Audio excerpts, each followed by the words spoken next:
Coming up on UGTV, Standing Committee Meetings of the Unified Government of Wyandotte County, Kansas City, Kansas. We begin with a meeting of the Public Works and Safety Standing Committee. This will be followed by the Administration and Human Services Standing Committee.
Good evening. I think we are ready to get started. So I will call the Standing Committee of Public Works and Safety meeting to order, and we do welcome everyone to our meeting. Public comment on our items is welcome, and if you want to speak on an issue on one of the agenda items, you may do that when that item is up for discussion. You would have up to 3 minutes. And we would ask that you come to the podium and speak directly into the microphone after you're recognized. We do ask that everyone speak into a microphone so that we get good recording for the meeting. And I would also like to recognize and welcome Commissioner Christian Ramirez. He is new to our committee. This is his very first official meeting ever. as an elected official. So we do welcome you, and we had Commissioner Harold Johnson from District 4 moved to Economic Development and Finance Committee, and so we welcome Commissioner Ramirez, District 3, to our committee. And would the clerk please call the roll? Roll call, Groneman. Here. Philbrook. Here. Kane. Here. Ramirez. Here. Markley. Here. Bynum. Here. We've got a very slight revision on our public agenda, and just adding to the topic already noted on the agenda, Ms. Mank is also going to comment on our Northeast Master Plan and Parks and Rec items, so just a very slight revision on that piece of the agenda. And then our first order of business tonight is approval of November 18 minutes. We have a motion and a second. All in favor, say aye. Aye. And those minutes are approved. The first agenda item tonight is the Riverview Ball Fields Complex. So 3 items on this committee agenda, and the first one is an agreement for sale of Riverview Ball Fields Complex located at 224 South 74th Street. We've got counsel in James Bain, Jeremy Rogers, our Director of Parks and Rec, and Robbie Spencer, from Turner. So all 3 of you, and James, are you taking this? I'm going to speak briefly. My intention tonight was to present a purchase agreement for the Riverview Ball facility. Unfortunately, we have not been presented with the agreement from Turner Rec as of yet.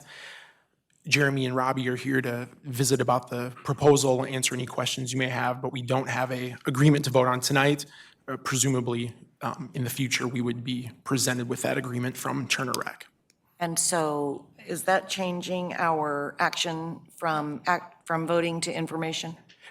Yes. Okay, all right, excellent. Then we'll turn it over to Jeremy and let you explain this. Okay, first, let me give you a little history of Riverview Park.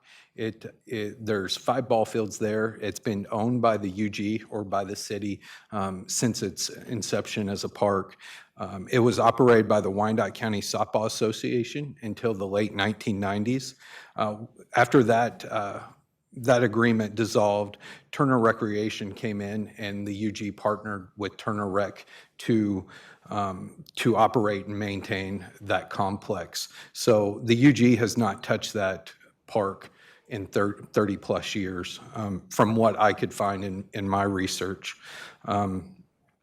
Turner Rec has operated for the last 30-ish years is what we found out. And last fall, Turner came to me. This was before Robbie got here. He is new to his position. So last fall, the previous leader of Turner Recreation Commission came to me and asked for a change in ownership. They would like to take over ownership of that. And so we started the process, and then Robbie came on. So I will turn it over to Robbie to let him talk about what Turner's vision is for this park.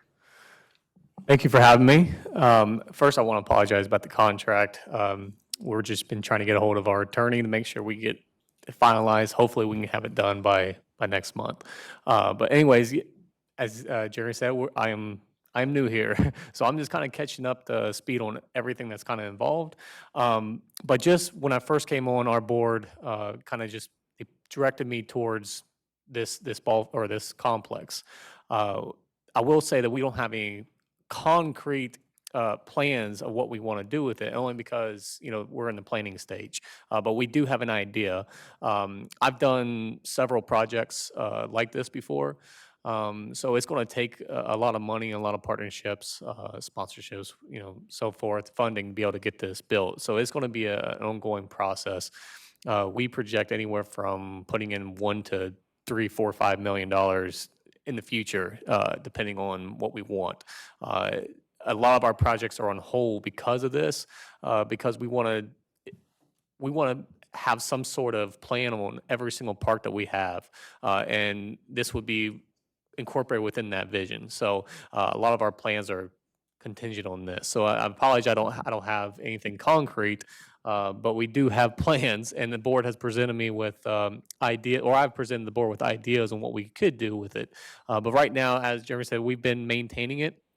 and we're continuing to maintain it, even if you guys agree to disagree with the contract. We utilize it anywhere from March until about November. We do put maintenance, fees and costs into it. However, we have not put any kind of capital improvement funds in it just because it's not ours, and obviously we don't want to put a lot of money into something that's not yours. So, so it is dilapidating. It's we got to put a lot of money into this complex to get it up and running. But again, it's just we're in a stalemate. Commissioner Markley? So I want to add sort of two little pieces of history to this discussion. And since Robbie wasn't here when some of this went down, I'll fill it in for him. So we had the same situation previously with Highland Park. Highland Park was a unified government facility. Turner Rec had been maintaining it and utilizing it and programming it for many years. When I first came on the commission, we went through this exact same deal, sold that park for a nominal fee to Turner Rec. And since then, if you go by Highland Park now, it looks amazing. They put a new concession stand, new soccer field. It's a continuing project out there. They have some plans for a destination playground out there. Those are all things that we as the unified government had no money to do. So if we hadn't given that park to Turner Rec, probably it wouldn't look like it does today. So it's an amazing asset. The other, maybe this isn't history, it's sort of current as well, but just so people who are watching this and maybe aren't familiar understand what a recreation commission is. Turner Recreation is a taxpayer-funded entity, so it's not a private entity. It's not a separate nonprofit. It's taxpayer-funded. Bonner Springs has a similar setup with their rec commission, taxpayer-funded entity, funded through a mill levy that the school district draws down. So the people at Turner actually pay their taxes for the unified government, Parks and Rec, to run, and then they pay an additional tax. They've opted to pay an additional tax to have this separate recreation commission. So just so there's some understanding there, this isn't some private entity coming in and wanting to make money off of our fields. This is a taxpayer-funded entity. I'd like to ask, Angela, since you've been involved in this for a while, let me ask you a couple of questions. So how long ago did you say that we turned Highland Park over? Do you remember? Probably 7 years ago, roughly, Okay, maybe. all right. And then they receive the money, Turner Rec receives the money through the school district? Right. So it's just a sub-part of the school district. The school district has Turner Rec in their budget, is that? Not exactly. So it's a weird statutory animal. That's why I'm asking you. Yeah, it's a weird statutory animal where the district is the entity through which the tax is drawn, but they have separate boards that govern them. I would say it's So sort it's of, kind of more of a flow-through? yeah, I would say it's kind of comparable to like our library board where they put our budget before us and we stamp it, but we don't necessarily, we're not part of the discussions about what mill levies they're going to choose to draw down, but we're the entity that's drawing it down for them. So kind of, and they have their own board. So it's sort of similar to that situation. Okay. So then, all right, no, that's it. That pretty much answers. Thank you. You're welcome. Jeremy? With Commissioner Markley explaining Turner Recreation Commission, I will say they do serve Wyandotte County and Kansas City, Kansas citizens. So the kids that are using this facility are Kansas City, Kansas, Wyandotte County residents. I did take this to the park board in November and December. I took it to 2 different meetings. And I just wanted to share some of their comments so you guys have that as you process this. As you guys know, we're losing City Park this year for CDBG renovations. And so one of the park board members suggested we move all our activities from City Park to Riverview. That would be great. However, City Park is mostly adults, older kids, teenagers, adult softball, things like that. Riverview is a very small, it's geared for kids, middle school and under. There's no way we could move activities from City Park, and I did explain that to the park board. Another member of the park board said that we should continue the agreement, expand on it, and allow Turner to make their renovations under the existing contract. I know that Turner does not want to do that, but that is what one of them suggested. One of them said that we shouldn't keep a property just to keep it, that eventually, that's how we got into our situation where we are obviously underfunded and we cannot do the fund or the renovations that Riverview needs. They did take a vote. They voted 6 no and 1 abstained. So just to make you guys aware of that.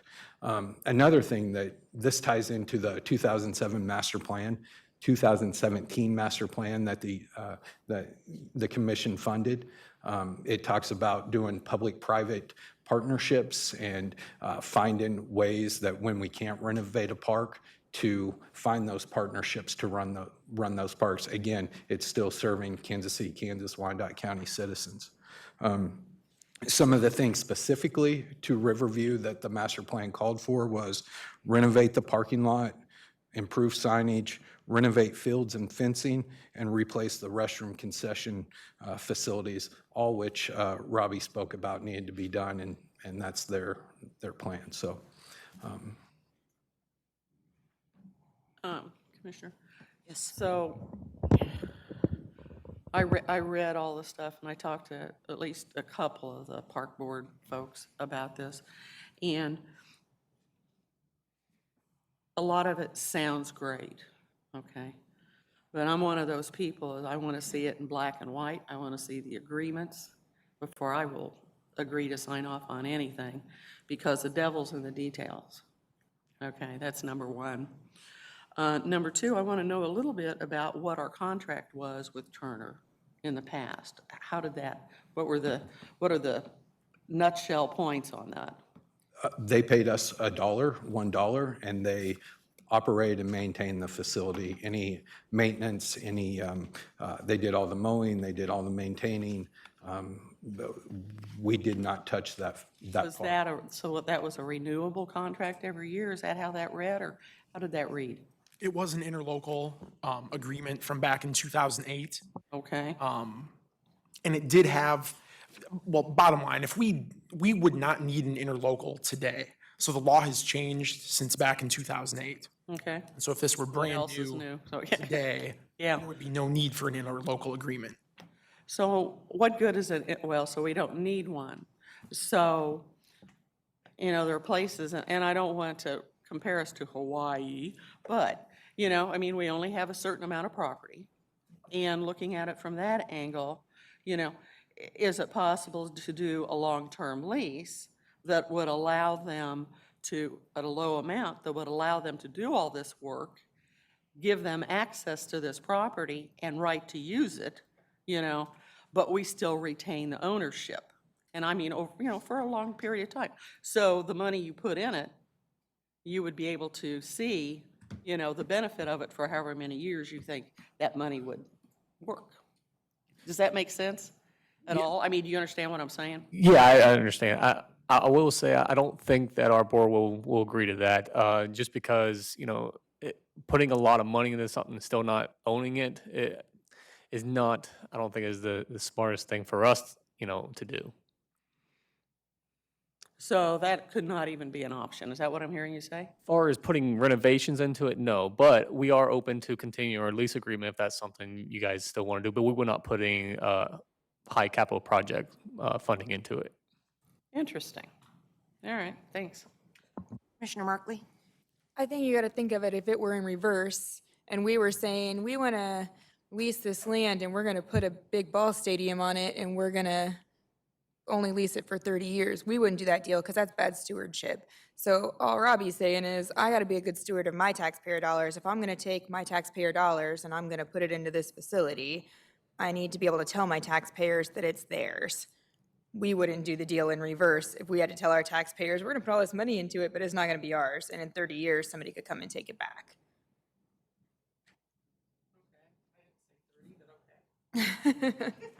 I mean, maybe if it's 100, that's something, but I don't think it makes. Just a couple of comments. And Christian or Commissioner Ramirez, any comments on your end? Do you know exactly the amount of renovations that need to be made, like the dollar amount? I don't know the dollar amount. Somewhere, it's over $1 million, somewhere between the $1 and $2 million range. Okay. I I see both of the arguments, or both of the sides of Commissioner Markley and Commissioner Philbrook. I'm with reading the minutes of all of the park boards and the park board unanimously voting no on it. I think I would need more information to make a better informed decision on what we're going to do with the field, with the park. I would like to know exactly the plans, how much everything's going to be cost, what exactly is going to be changed. I would just feel personally more comfortable if I had that information to make a more informed decision. Thank you. Any other comments or questions from the standing committee? Just a couple of notes. The number of fields as they currently exist is 5.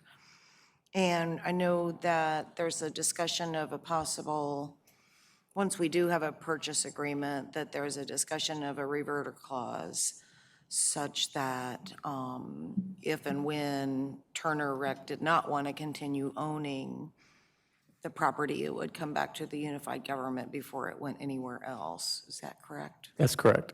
And so in my email to the Turner Rec attorney, I suggested 2 things. That one, it had to stay up with unified government codes compliance, mowing, everything that goes along with being in codes compliance. The other thing was the use.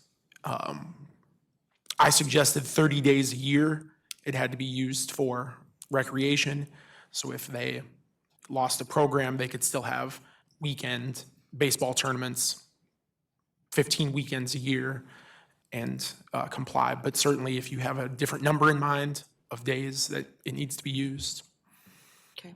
And then I would just make a comment to close us out here, since it's an information item, and that is that as we think about this and it coming back to us in the form of a purchase agreement that we would vote on, that we just think about what would be, for the unified government side, any long-term benefits of retaining ownership of the property.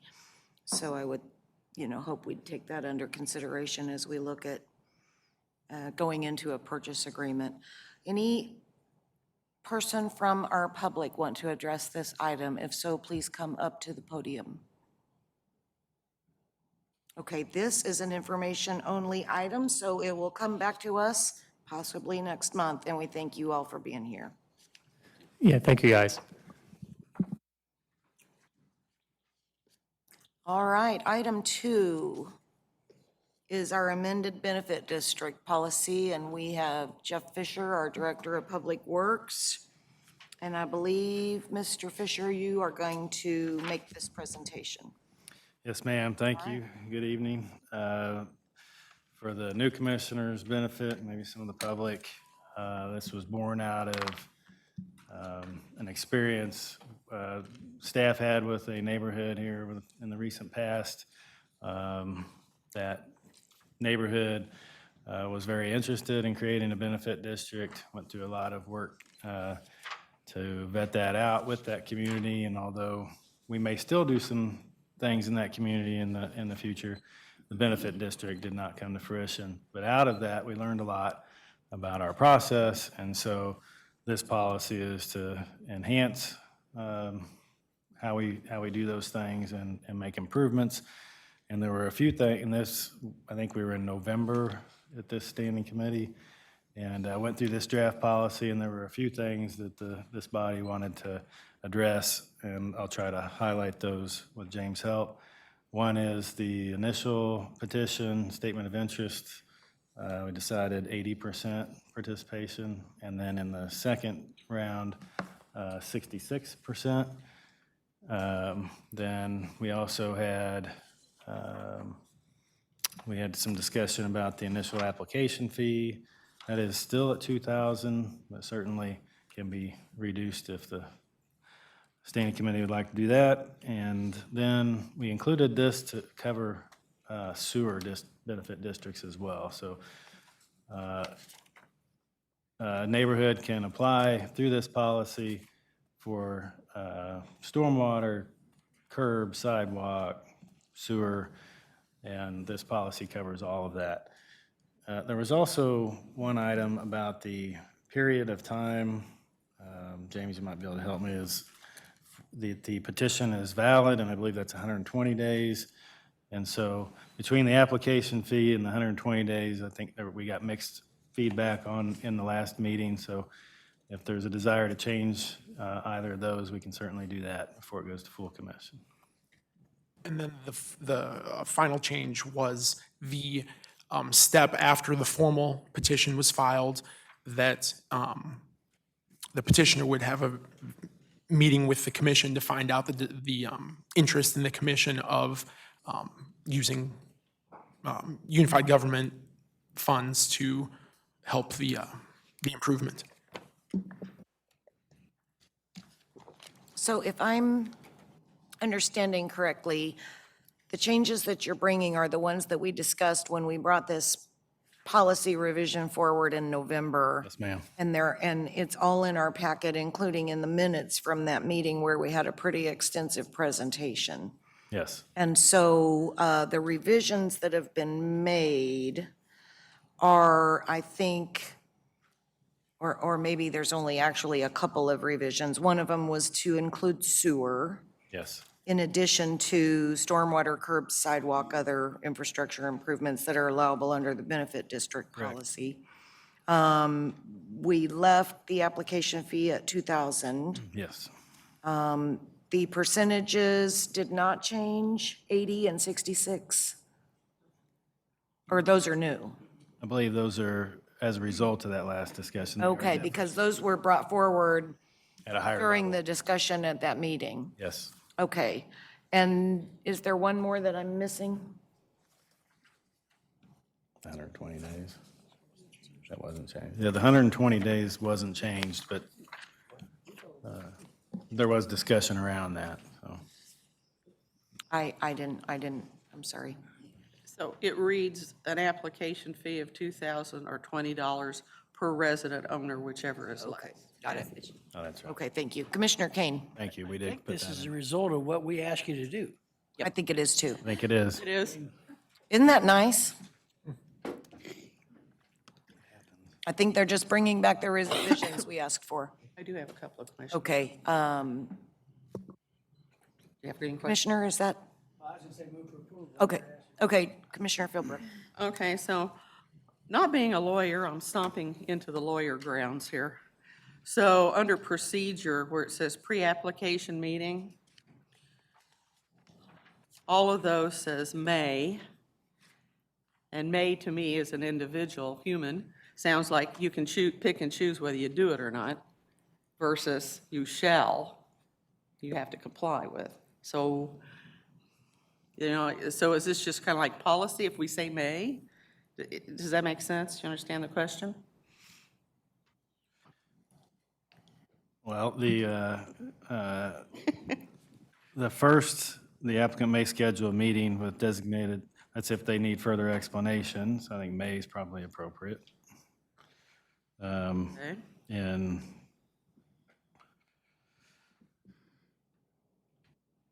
I think in item 2, that could be more committal with the shall if you chose to. Number 3, maybe 2 and 3 are more committal than the may.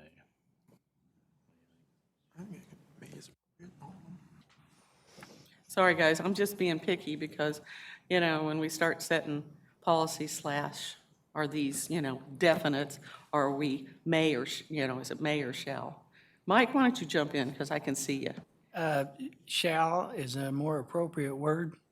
And if you're doing a union contract, they take the word may out because you're right, they may do it and they may not. I think it would be more appropriate to say shall than may. And, and if we're going to say may, say why we're saying may. We may do this if it comes to this point. Then we shall do it if it comes to this point, versus we may do it.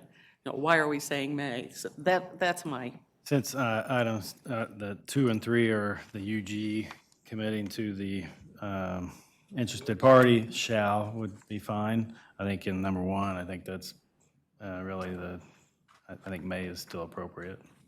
I disagree. I don't. know the section we're in yet. Well, it says the applicant may schedule a meeting with designated unified government personnel for an explanation of the benefit district process. And my comment is, if I'm coming forward to this, I want it to be shall, because I want you guys to tell me what the heck's going on. That's why I say shall instead of may. Because otherwise, we have too much wiggle room not to do what we need to for the people that are coming forward to I would try this. agree. I think that if we're going to, an undertaking this large you will come and have a meeting. Yeah, so everybody's on the same page, and it's not, oh, well, I didn't know we needed to have a meeting, and, the usual stuff. I that make a happens. motion that we pass it, adjusting the words to shall. All of the mays to shall? Yep. Under I don't know, I 3A, haven't looked at all the mays. under 3A. Yep. There's a lot of 3A. mays. Item I, Under 3A, item 3A, I. 1, 2, 3. Okay. Got it. 4 under 3A. Okay. Well, no, okay. Okay. It's 4 mays, yes. Is there a second? Yes, second. Okay, so we have a motion and a second, and I do have public comment, so I will have you introduce yourself, and you have 3 minutes. Hi, everyone. My name is Catherine Irwin. I'm with the South Argentine Neighborhood Association. I was the one who came last time as well. Jeff Fisher has done a phenomenal job on updating this policy since our last meeting, and there were 3 items that he mentioned that I would like to reiterate here that were not included in our request for revision last time because we were all still kind of mulling them over. The first of which was the application fee, which we were kind of talking about, that if you were a registered neighborhood association with the unified government, that there would possibly be some sort of waiver for such a group. The concern of and need for the application fee was so that unified government resources were not wasted. And my assertion at the time, along with that of Aaron Strika of the Rosedale Development Association, was that as a unified government affiliated entity, we are already kind of made an assertion that we are not in the business of wasting UG resources. Furthermore, in the interest of my 3 minutes, the statement of interest being required to be received by the Director of Public Works within 120 days of initial signature. Admittedly, for me, as the person who would be acquiring these signatures, is a very short period of time. That is 4 months in between all of my personal and professional commitments. That would be a struggle for me to find nights and weekends to go to the 100+ folks in my benefit district. I have requested at the last meeting and at this one that it be extended to 180 days to allow me time to pursue the signatures needed for the formal petition. And then my final question is really a clarifier with the assertion that an additional mechanism was put into place for a meeting of the applicant after the formal petition to discuss cost. The way that the language reads is that as the applicant, I am to make a statement indicating how much of the total cost I am proposing to bear after the application of the preliminary study as well as the completion of the feasibility study by the county. And so my confusion is where the mechanism is for me to have a meeting and for there to be a discussion with my benefit district. And then finally, the statement is a part of the formal petition. So me as the applicant would have to determine what percentage I was willing to bear of the cost prior to getting feedback from the commission, from the UG. And speaking plainly, it would really just be an amount that I would choose arbitrarily if there was no prior discussion to that point. My husband and fellow neighbor groups kind of likened it to a bad Craigslist negotiation, where you just kind of make an offer and hope that it sticks. And if not, the formal petition can be wholly dismissed at that time, ridding all the work that I had already completed and those of my neighbors completed null and void at that time. Couple questions. First of all, in your example of your neighborhood, which apparently is 100 homes, Sure. your fee's $2,000, whether it's the flat $2,000 or the 20 per household. It would be the same. So I don't think 20 per household is unreasonable. I'll just say that. Although I can appreciate the request you're making that if you're an organized neighborhood group, there be some reduction or what have you. But I guess that would mean that whatever boundaries your neighborhood group has drawn and given to livable neighborhoods, that's the boundaries of the benefit district, period. There would be no wavering from that set of boundaries that's on file with livable neighborhoods. There was kind of two ways that this was discussed, is either the waiver could take place if it physically was within within the neighborhood group, or if it was sponsored by a neighborhood group, regardless of the boundaries, as long as it's adjacent, that would serve the purpose. My benefit district is not for sidewalks, it's for sewers, and a significant part of South Argentine is still on septic, including east of 69 Expressway, which is outside of Argentine technically, it's in Shawnee Heights. So in order to reduce cost per household, I would be willing to extend beyond my neighborhood association boundaries, just to make it more efficient for adjacent neighborhood groups as well as the unified government's efforts. Question on the second item. Do you have the policy with you? I'm sorry. I'm looking at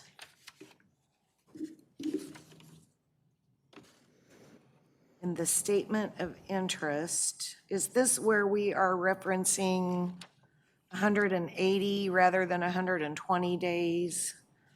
I was trying to find the section you were asking for. You're talking about the sundown date? Yes, Is that the section? correct, the sundown date provision. Okay. So you're asking for 180 rather than 120 there. Yes, ma'am. Okay. Commissioners?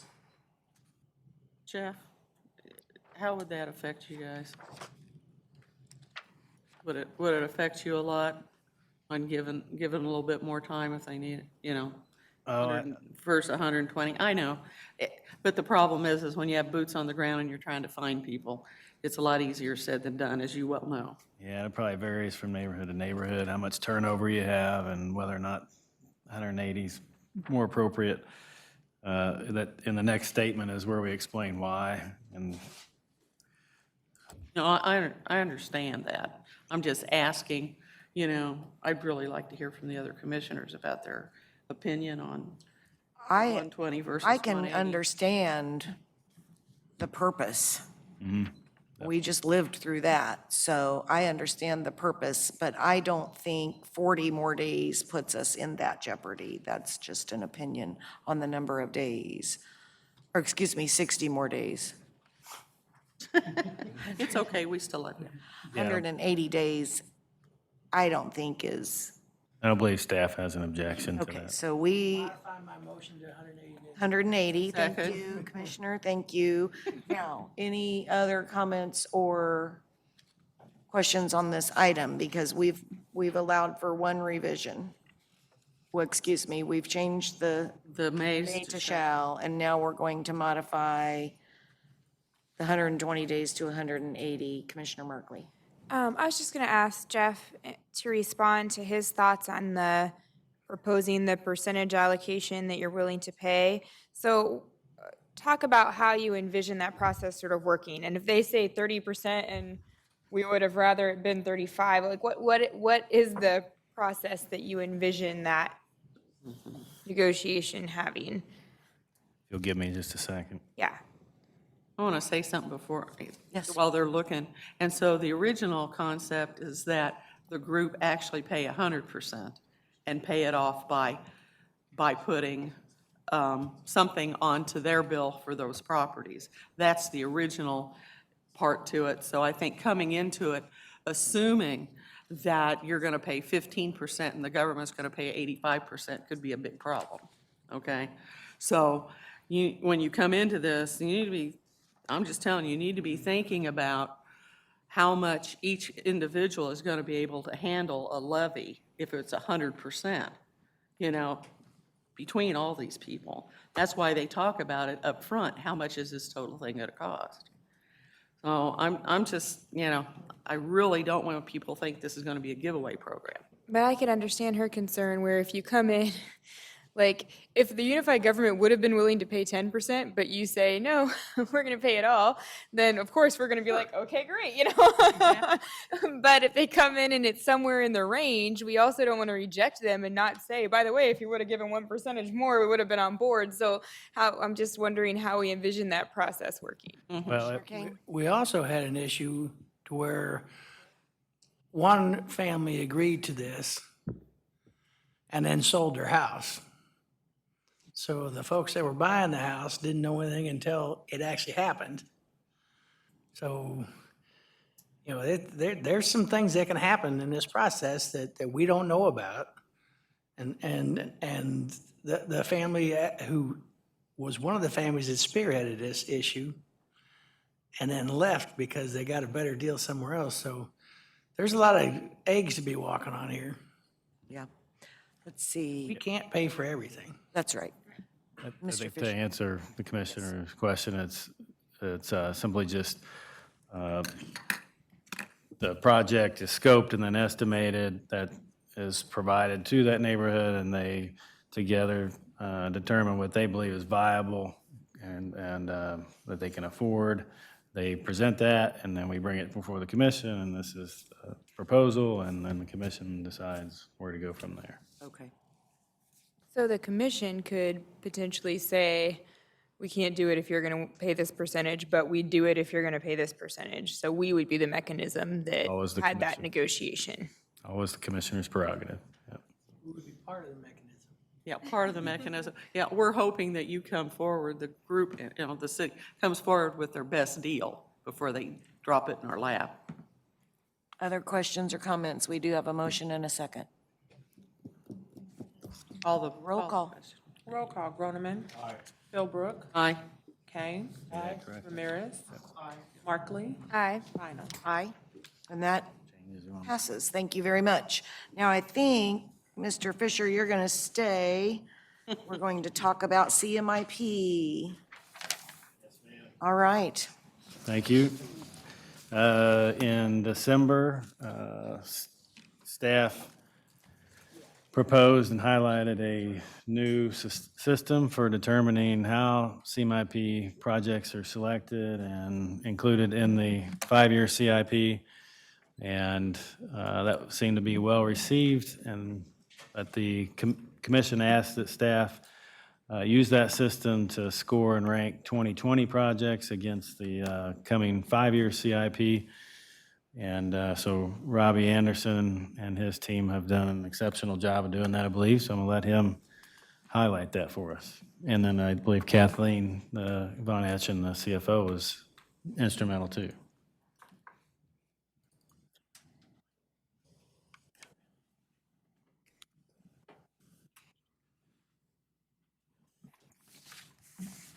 I would like to just thank everybody for their participation, those of you that were there.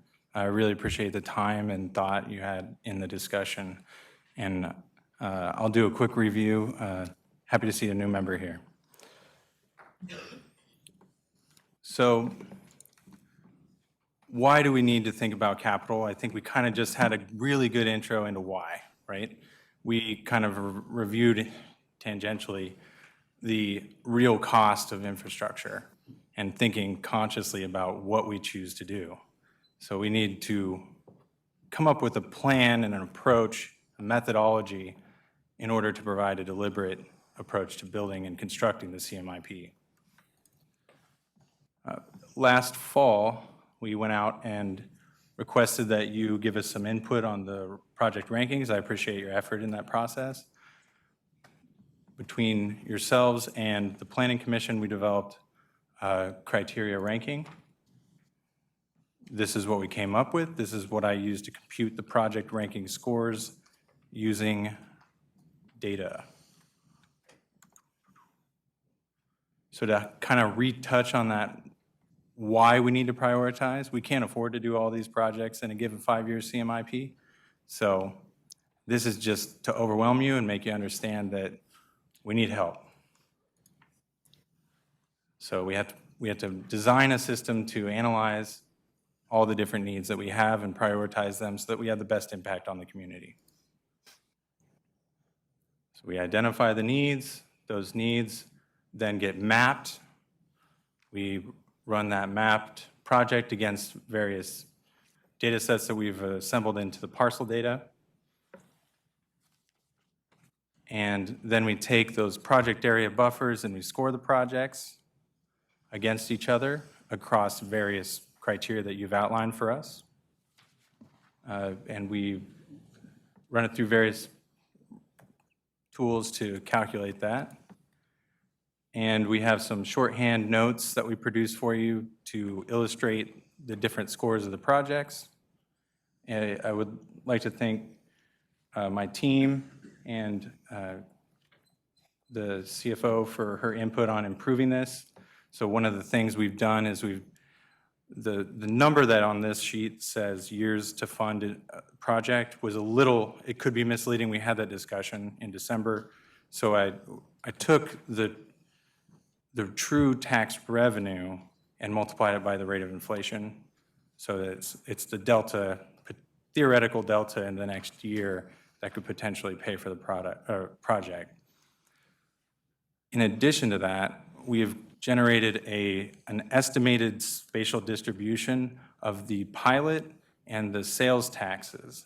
So while that information is not public or easily accessible to us, we have taken the total value that we receive in 2019, the real numbers from 2019 November, and we distributed that across on a square footage basis across different classes of interior space.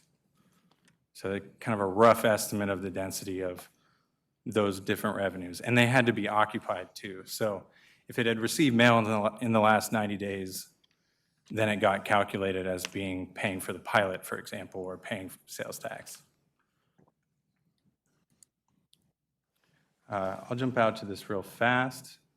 This was also requested, a legend to kind of help explain this. McKiernan asked for this. Hopefully it jumps out. Unsupported browser.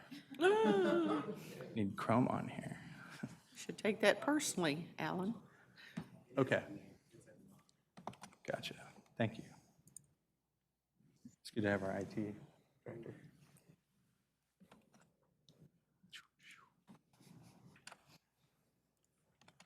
Ooh. So this is we're going to be making changes to this as we improve our methodology and we can outline and communicate it better to the public. Right now, it's kind of nerdy, but we will make it available in layman's terms. Thank you.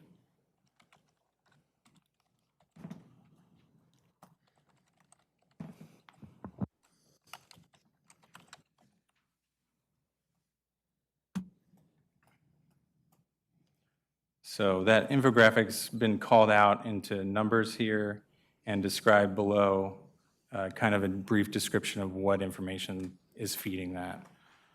It's a first blow at answering Commissioner McKiernan's question, but like I said, we'll make improvements to that.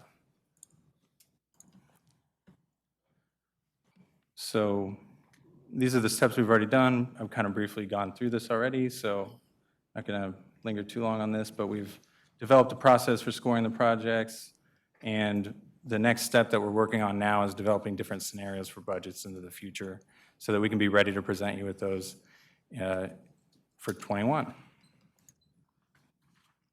So we're refining the process, we're improving the data behind the research, and we'll be heading to planning and zoning later this spring, and then hope to present some solid work to you in May. And this is what you had also asked for. So taking that system and taking the current 2020 projects that you've already identified and funded and ranking them against the future unfunded and 2021 projects. I wanted to kind of educate us all a little bit to have a broader thought process on not just capital projects itself, but programs. So I went ahead and ranked road preservation 2020 in this, and I just kind of wanted to use it to illustrate how much of an impact that program really has. So this should be in your handouts, two different forms of this, one with the road preservation projects in it, one without. So the highlighted are the 2020 projects. Sure everybody understood what was going on. Because that was what was requested, and I kind of wanted to make it easy for you to identify where they fell without, Well, you still have to deal with TV land. That's why I'm, thank you. appreciate it. Yeah, so the ones that have 4 nines are unfunded projects. They're just identified needs that are in the list.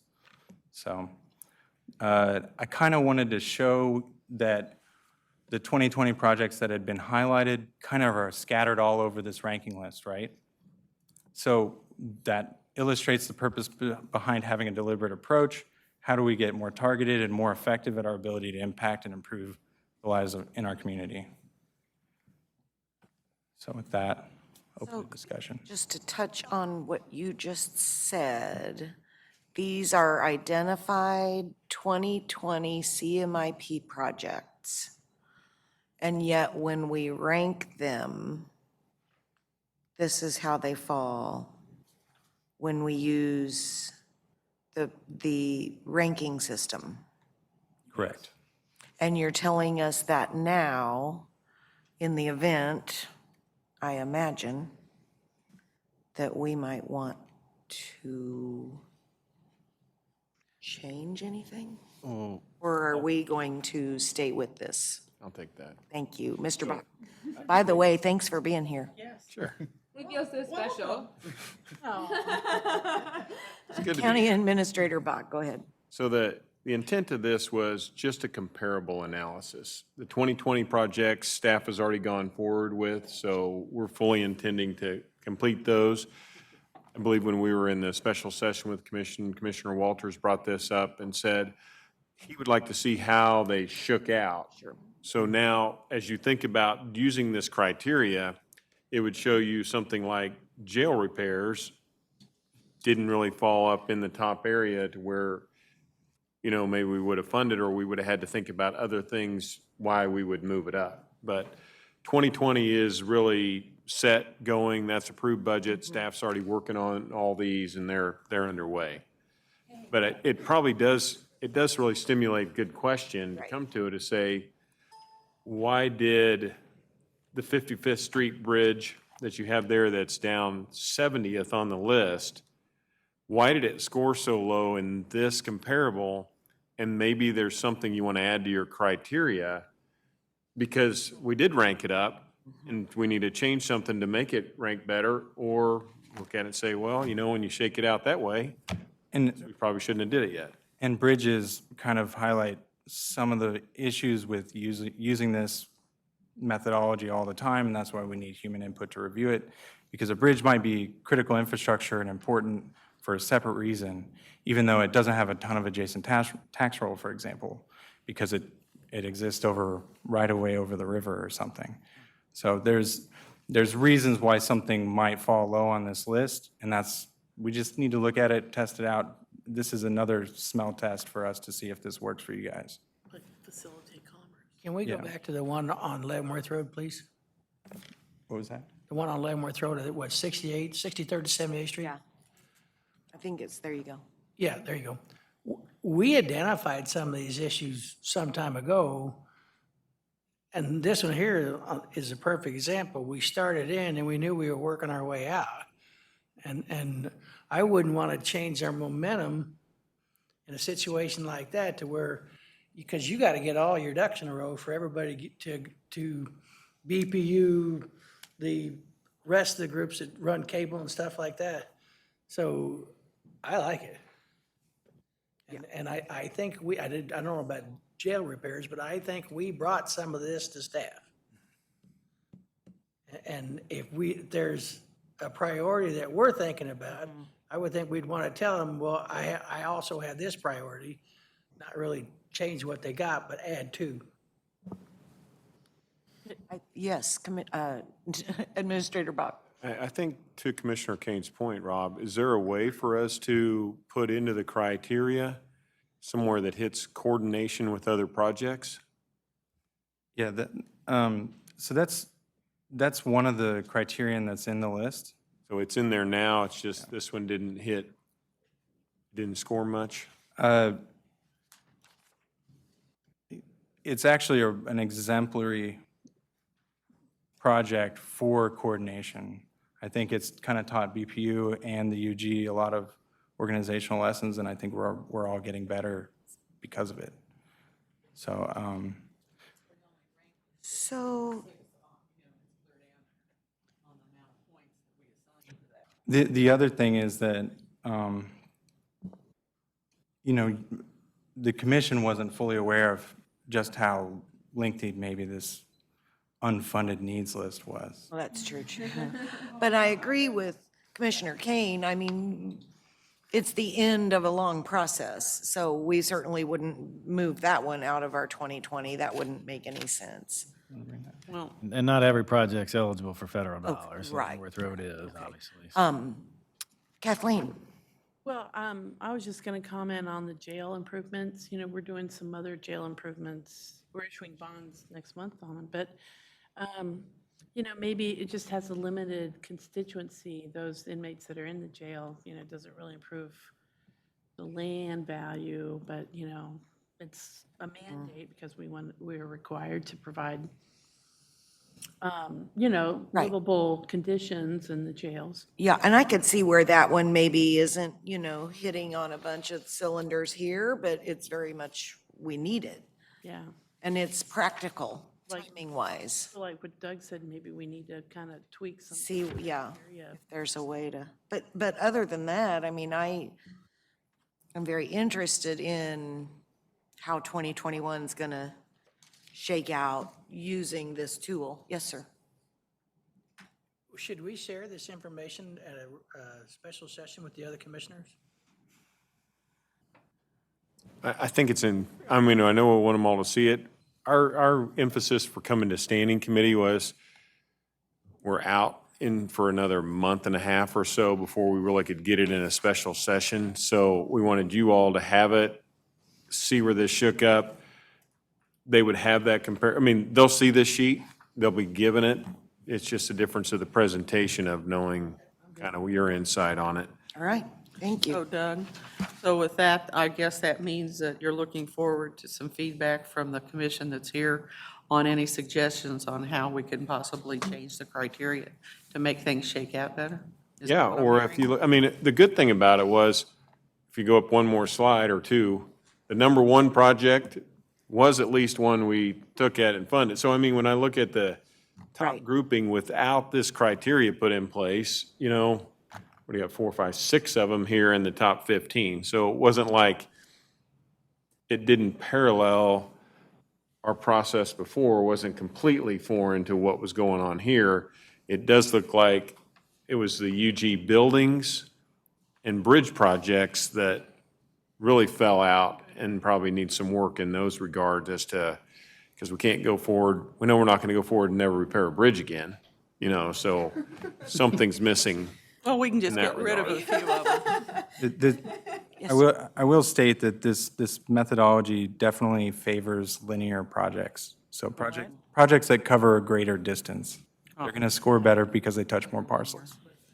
Okay, So it's just in. that's a known inherent flaw in the design of what I've made here.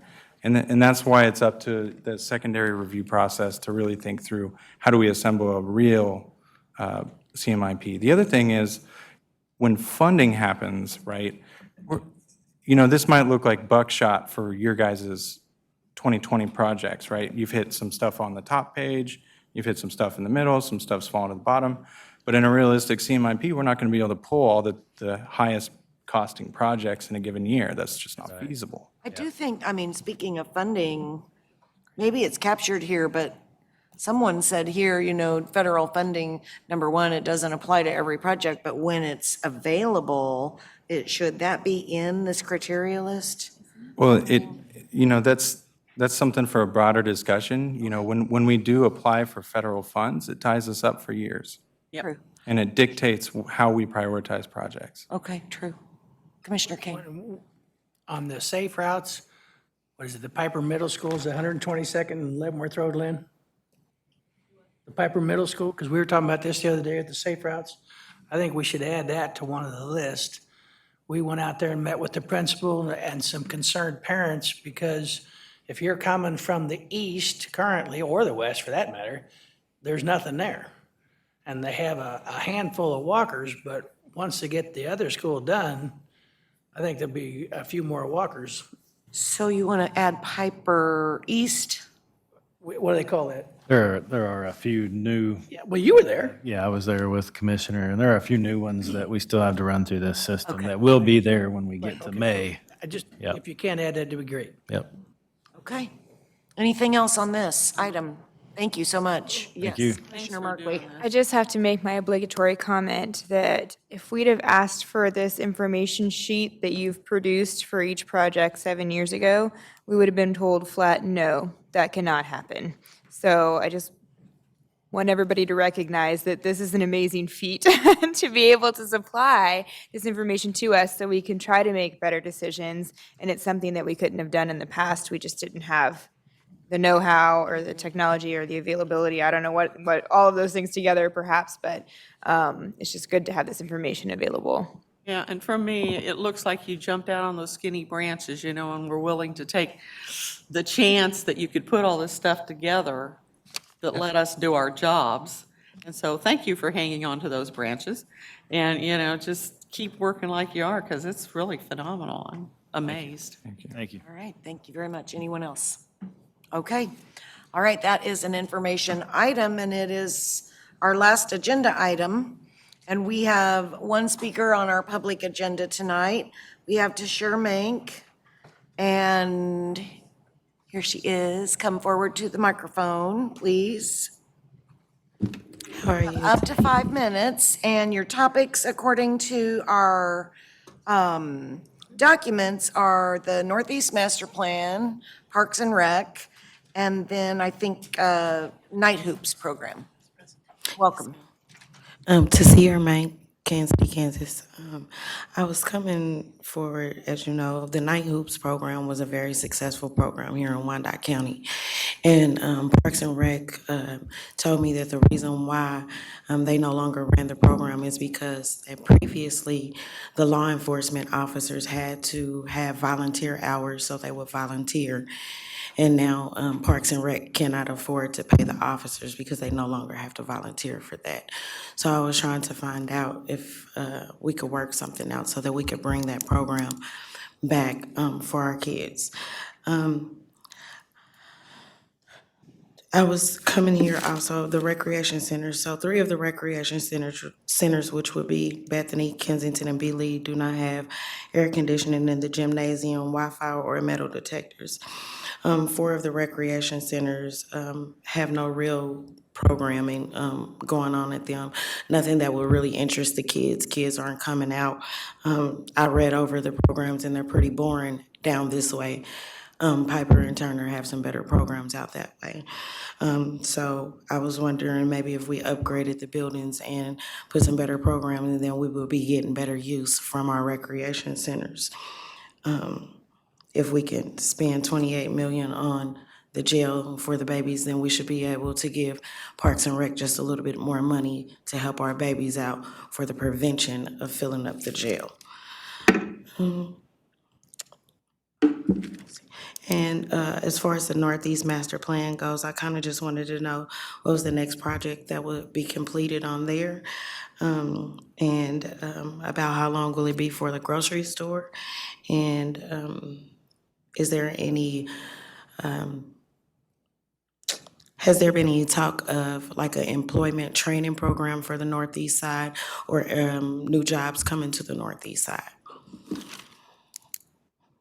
Okay, thank you very much. I can answer, I think, one of your questions. The grocery store is slated for completion by the end of 2020, to the best of my knowledge, as far as the Merck Co-op that you see coming up out of the ground Yes, right ma'am. down here at Fifth and Minnesota. As far as the Northeast Master Plan, I wouldn't necessarily say projects per se. There are ongoing projects kind of happening concurrently as a result of that plan, many of which are being undertaken by entities that are not the unified government. Okay. So as an example, we are watching and working with one of the safety net health clinics as they seek to open a location for access to healthcare in the Northeast. So that would be one example. But we aren't really running that project, but we're certainly supporting it. And it is falling within the desired outcomes of that master plan. Gotcha. So that would be one example. I think another one, as far as safe and affordable housing, we do continue to work, obviously, through our land bank rehab program, as you know, to get those homes into the ownership of folks that can make them safe and livable again. And so we're seeing success with that, and I know that you've followed that program. So that would be maybe another example of things that are happening. They may not be exactly steps in the Northeast Master Plan because it's more a set of goals. But they certainly fall within the goals of that plan, if that makes any sense at all. It does. We are working, I would say, regularly on trying to bring the goals of the master plan to reality.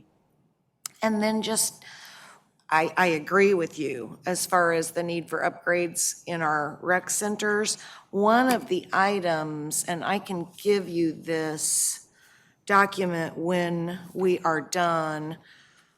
One of the items, B. Lee Community Center renovation, we've had architects bring us costs. It's sitting number 2 on the ranking as far as the presentation we just had right before you spoke. So we definitely want to make those improvements. And when we complete our, Mr. Allen, I can't remember the name we're calling all of the wiring. Fiber network. Fiber network. Yeah. When we get that completed, it will allow us to have Wi-Fi at the rec centers. I could So a lot of these things are in process. briefly on the detail on Yes. that is that we do have a contract for hooking up 4 of the community centers, including B. Lee, that the construction season now is sort of weather dependent as we're in the wintertime, but in 2020, fiber to those facilities. And then Kevin Bibbs, the IT director, is working closely, once that fiber is in place, so that then be able to deploy wireless through those facilities.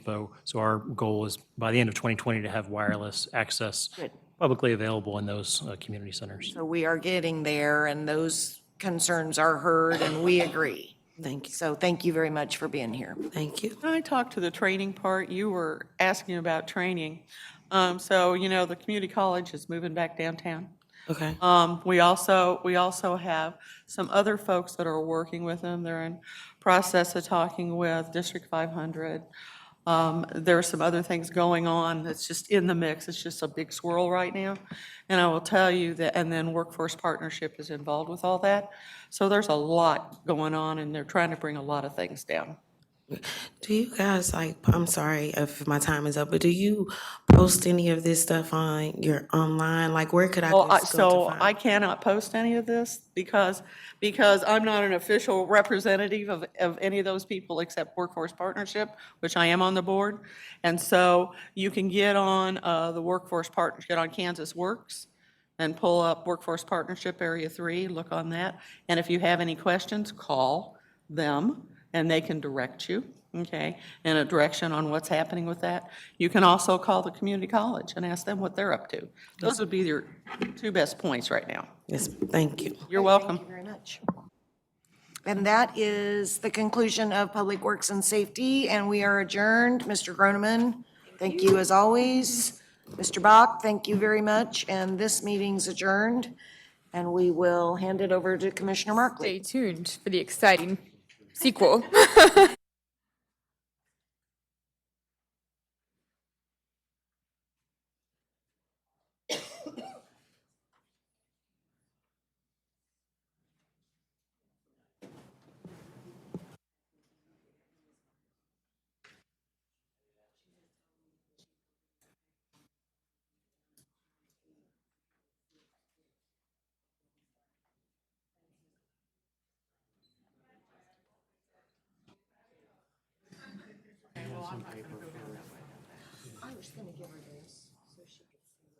All right, team. I will now call this meeting of the Administration and Human Services Standing Committee to order. We welcome everyone to this meeting. Public comment is welcome on standing committee items.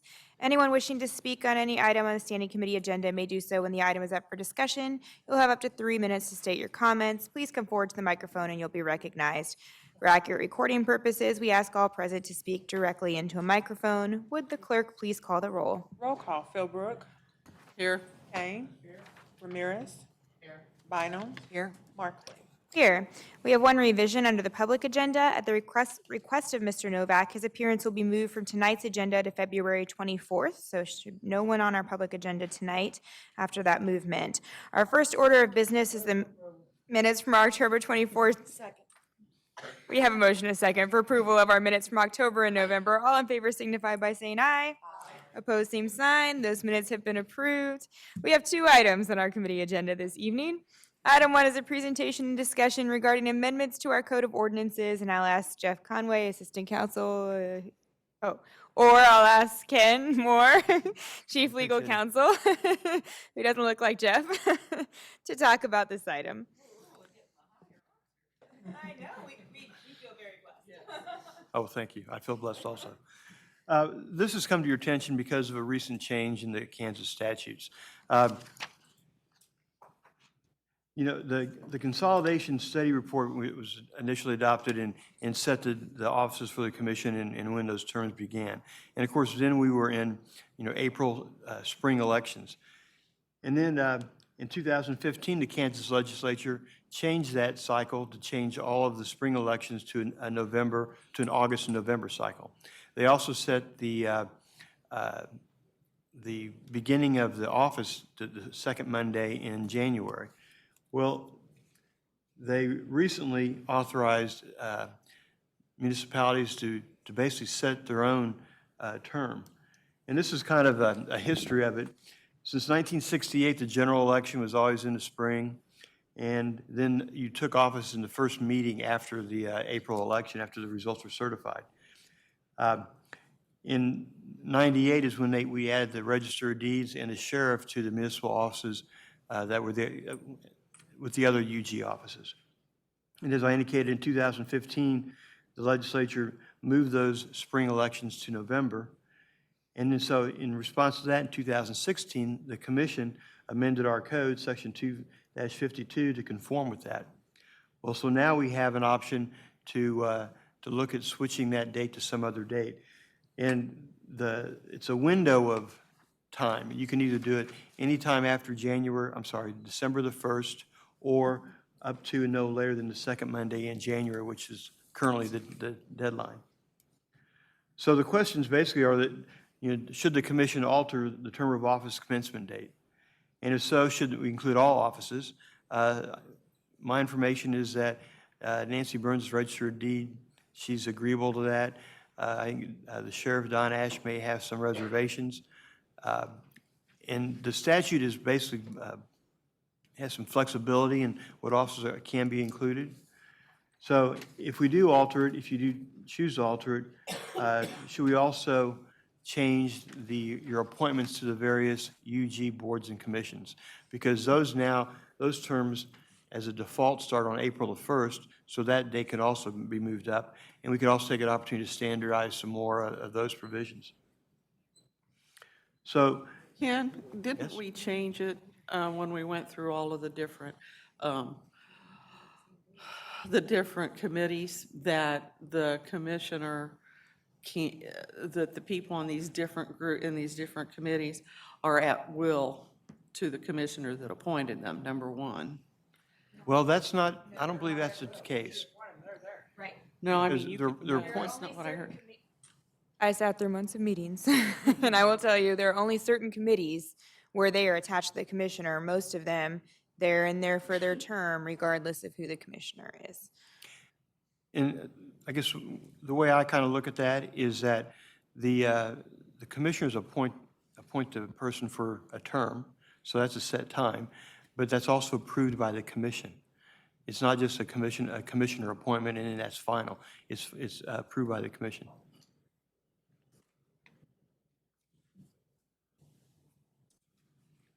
As it's now working. Kane, sorry. Perfect.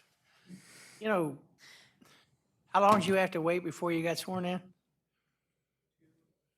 2 months. And the people spoke 2 months prior to. And the people spoke 2 months prior to.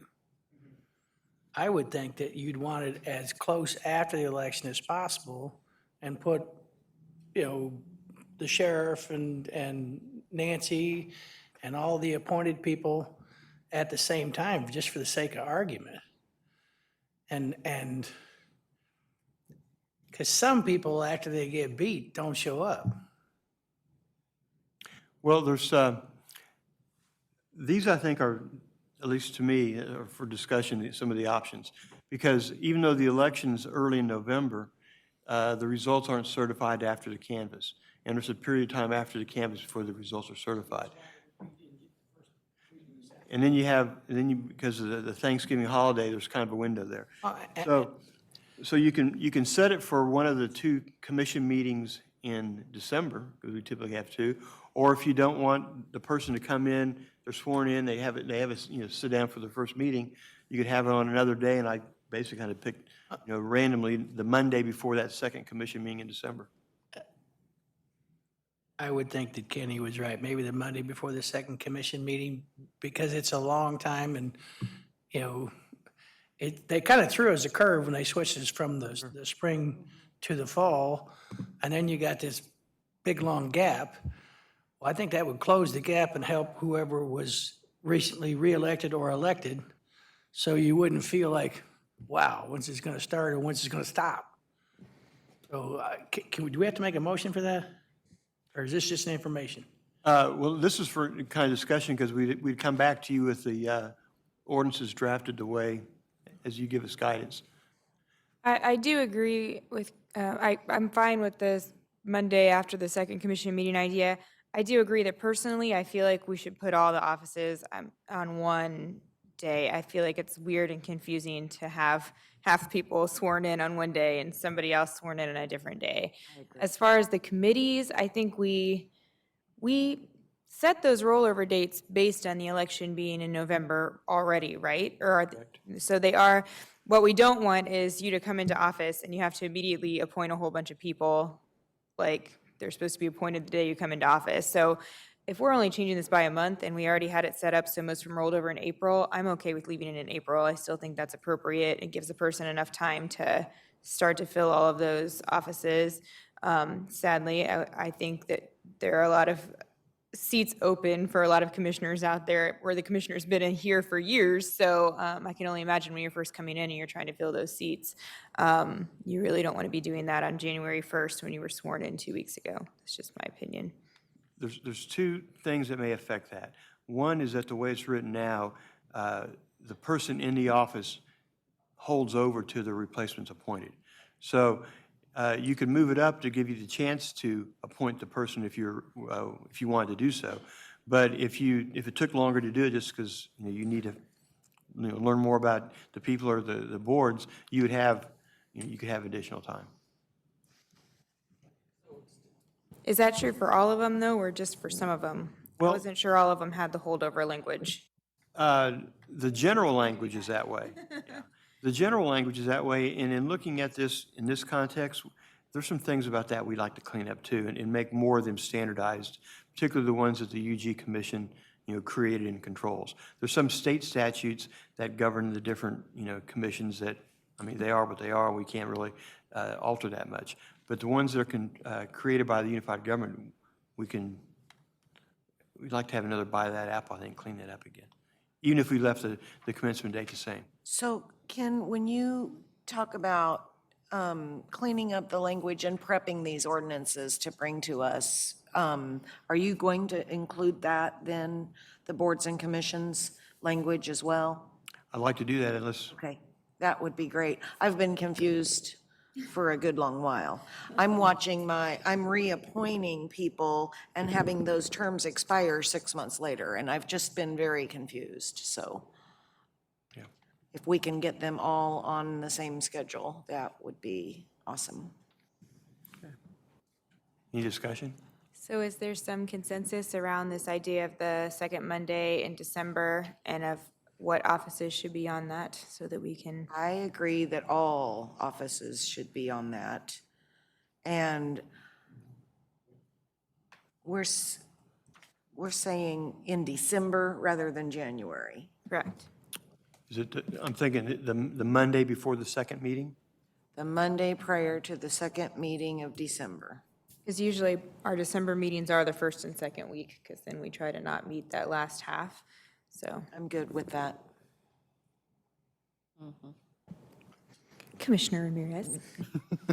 Thank you, Commissioner Markley. The only question I have, and it's kind of a minute, no, I'm not going to say concern, but a question.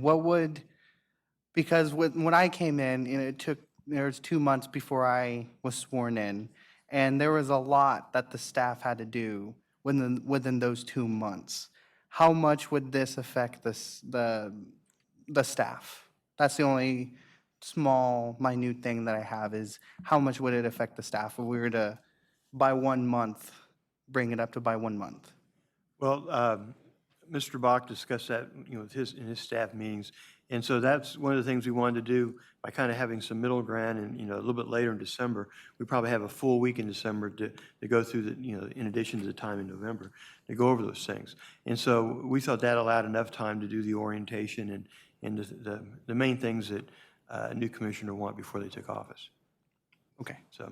And just consider. I would just say to that, prior to 2017, the charter read that in the spring election, we took office right away practically. And so it was a very short time frame per the charter from election to being sworn in. It was like a 2-week time frame. And staff was hopping, getting everything lined out for a new commissioner or even to swear in a returning commissioner. So, but it was a quick turnaround. And then when they moved the elections, when the state moved the elections to the fall, then that created this longer window, so. Especially weird because of the holidays being all packed up in there, okay. Prior to that, it was the first meeting after the certification of the results. It was fast. So Ken, do you feel like you have enough direction from us to forge ahead? I'm sorry. Do you feel like you have enough direction from us to? I think we do. Okay, very good. That item was for information only. I think we will hear more about it in the future as those ordinances come before us. Our last item on this standing committee agenda is an update on technology projects, and Alan Howes is here to present that update.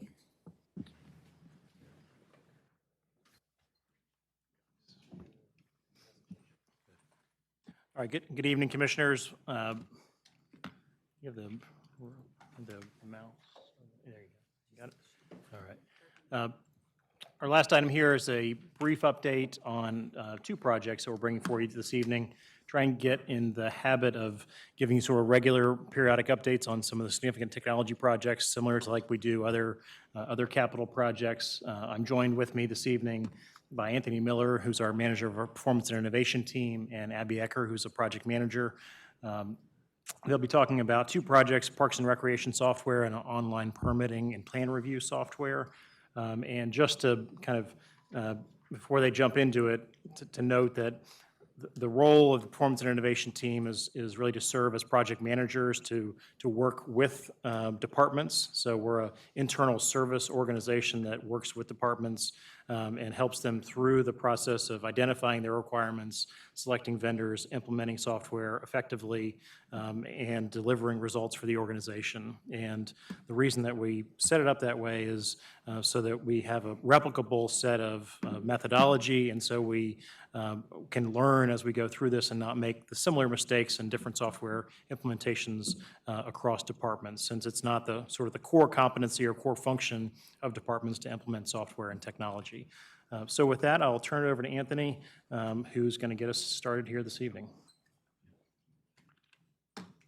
Well, good evening, Commissioners. Thank you for having us here to share some good information regarding the digital services projects that we've been embarking or engaged in with various departments. As you well know, there's a number of commission priorities that you all set, and part of all our projects align underneath that. And so in the two particular projects we're going to highlight today is regards to the Parks and Recreation software and the online permitting and plan review projects. And some of the main, I guess, benefits from those projects, definitely you will see an enhanced employee productivity.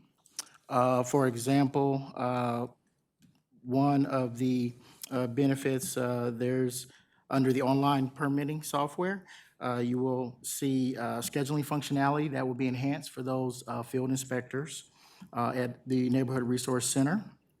And then, of course, you're going to see the improved customer experience, which dovetails into making it easier for constituents to access those online software applications, such as self-service.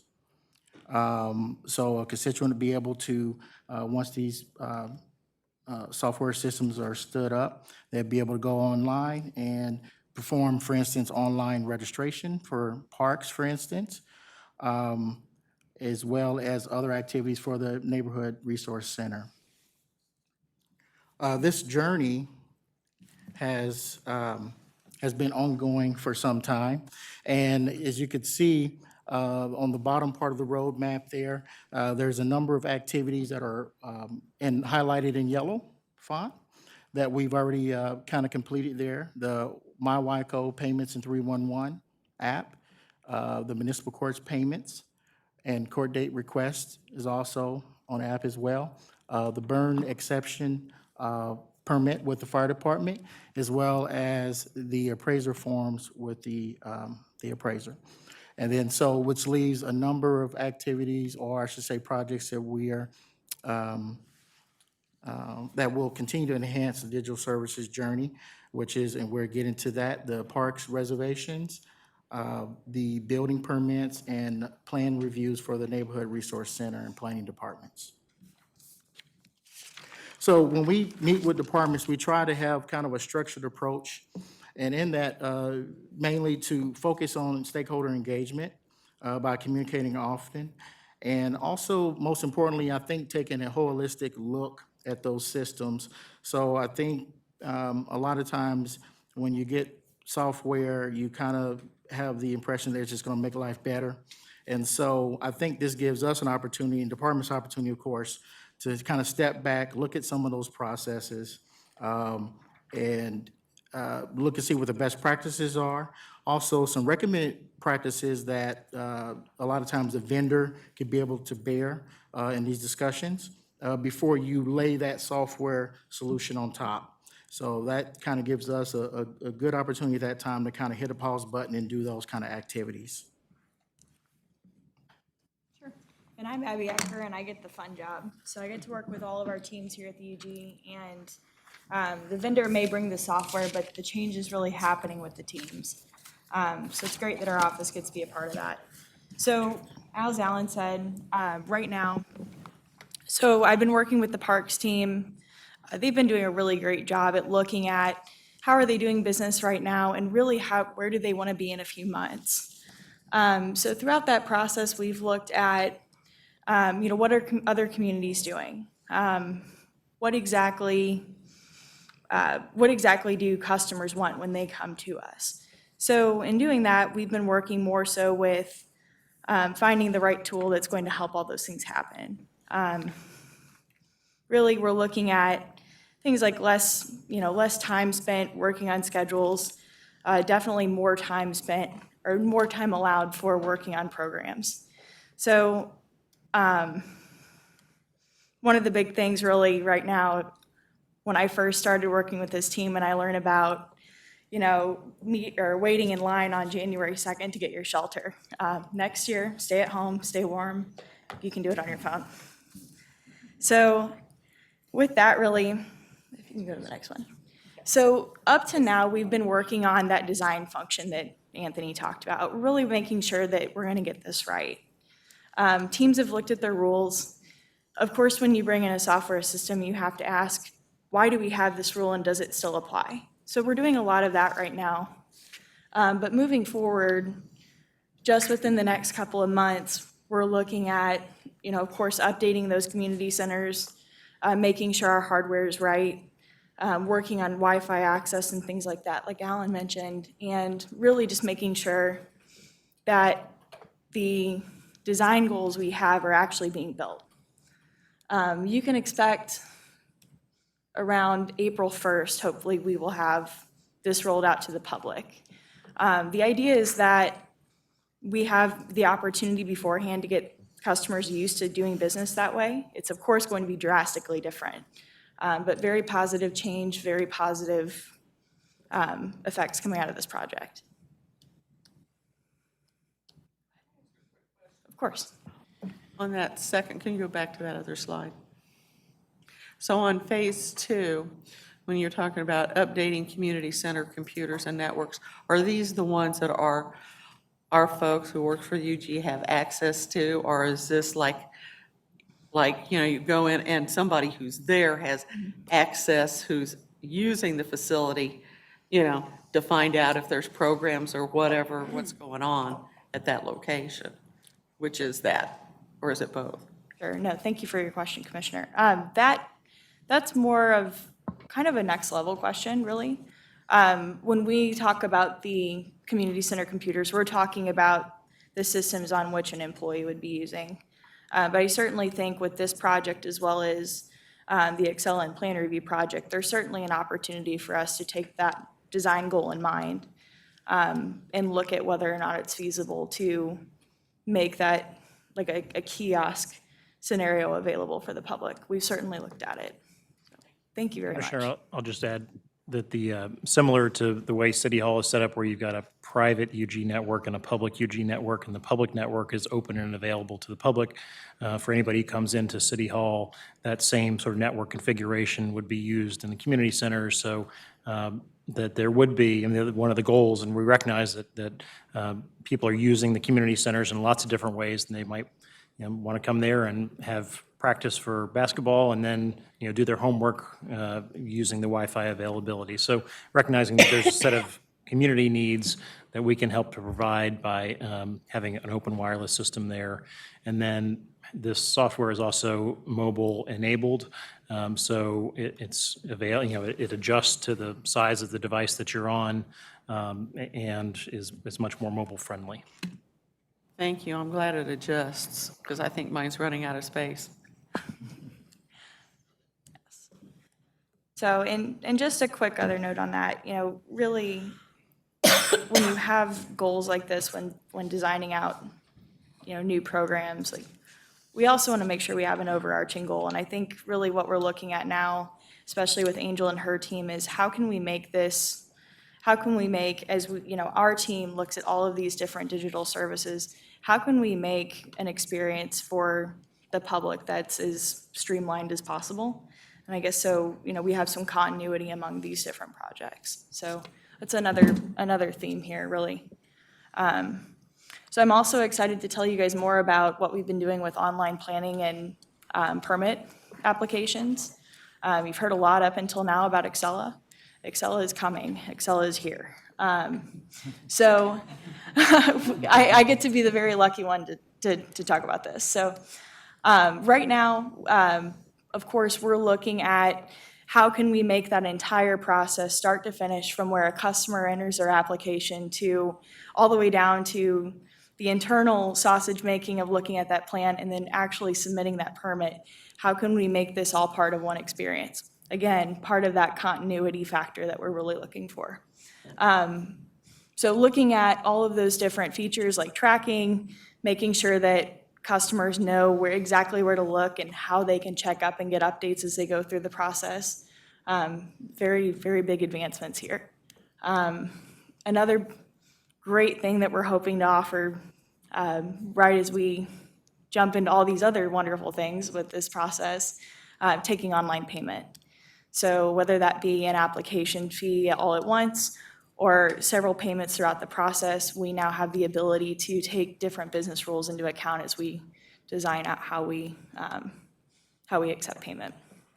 So other consideration here is we want to make sure that when we implement a piece of software like this, that we're actually truly innovating.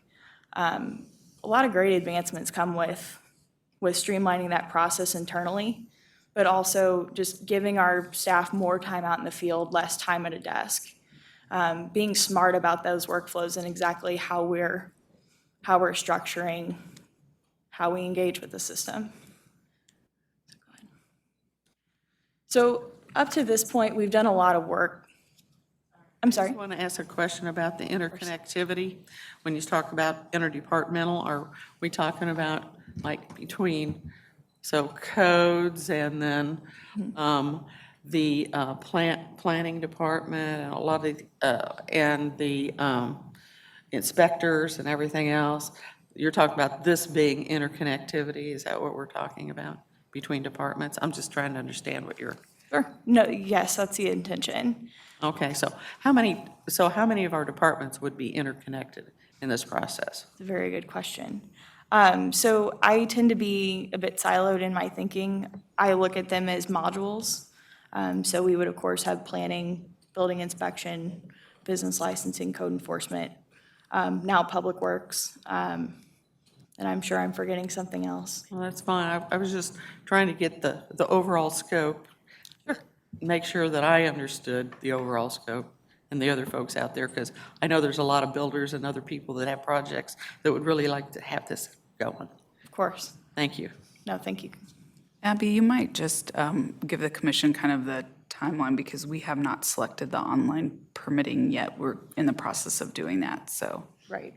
So Melissa is absolutely correct. So we just received responses on an RFP we put out about a month ago.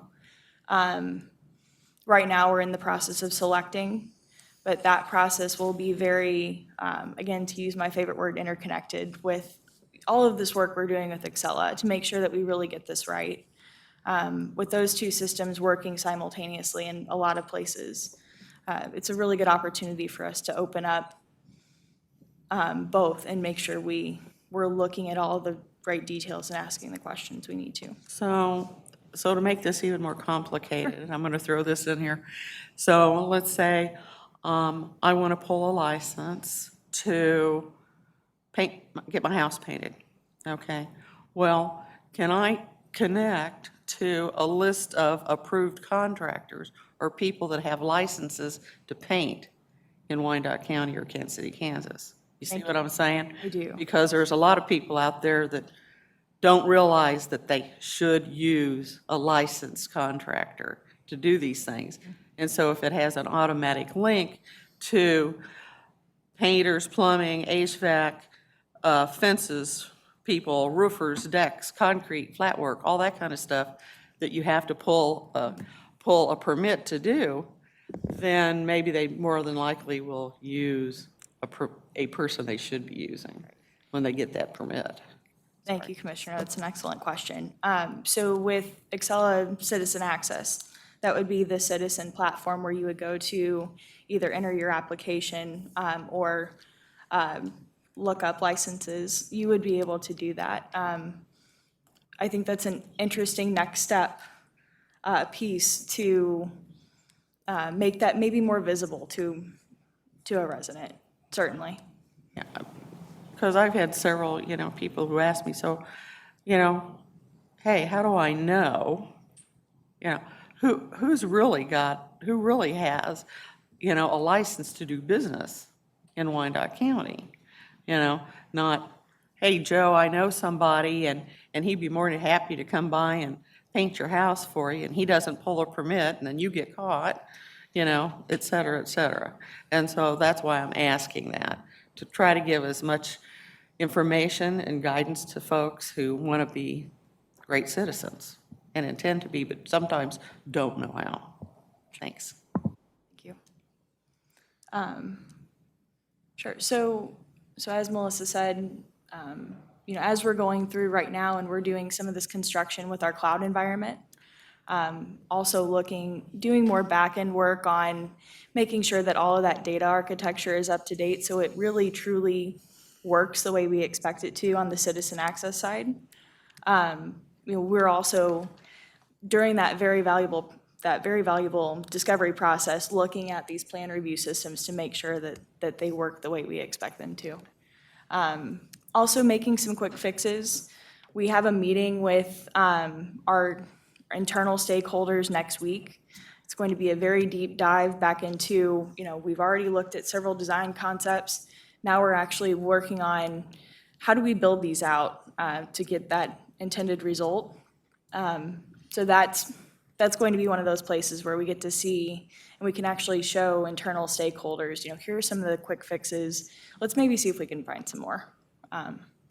So looking into more so quarter two, we're looking at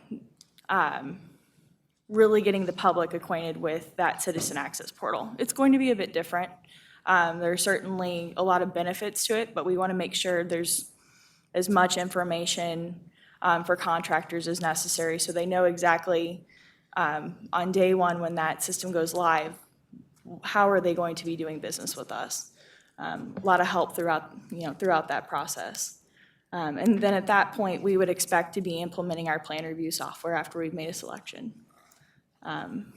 Quarter three, we're looking at that, really that full system coming together, be that for internal and external stakeholders, making sure that all of those pieces that we built and we worked very hard to design are working in concert and working the way we expect them to. So. Well, Commissioners, that concludes our presentation. Are there any additional questions? Questions? Alan, Anthony, or Abby? Commissioner Ramirez. I just want to say thank you, especially for the parks registration. When I was doing my department tours and I was talking to Jeremy Rogers, he kind of walked me through like the process they do and the amount of people that come in to do paper registrations. This is going to help them a lot, especially with just streamlining the process. So I thank you for doing that. It's amazing, and I think a lot of people will be more. I think a lot of people will use it more because they're not. A lot of people don't know where the Fleet Center is, and they're not gonna to rent something at the park. They're not going to have to go somewhere to go rent it. They're going to want to do it online or by phone. So I think this is going to increase people wanting to use our amenities, our park amenities. So I'm very excited about that. Thank you, Commissioner. Thank you. Welcome. Thank you. Anything else? All right, that was an information-only item, and as stated earlier, our public agenda item has been moved to our February 24th meeting, so this concludes our meeting this evening. Thank you for your attendance. We're adjourned. Thank you all.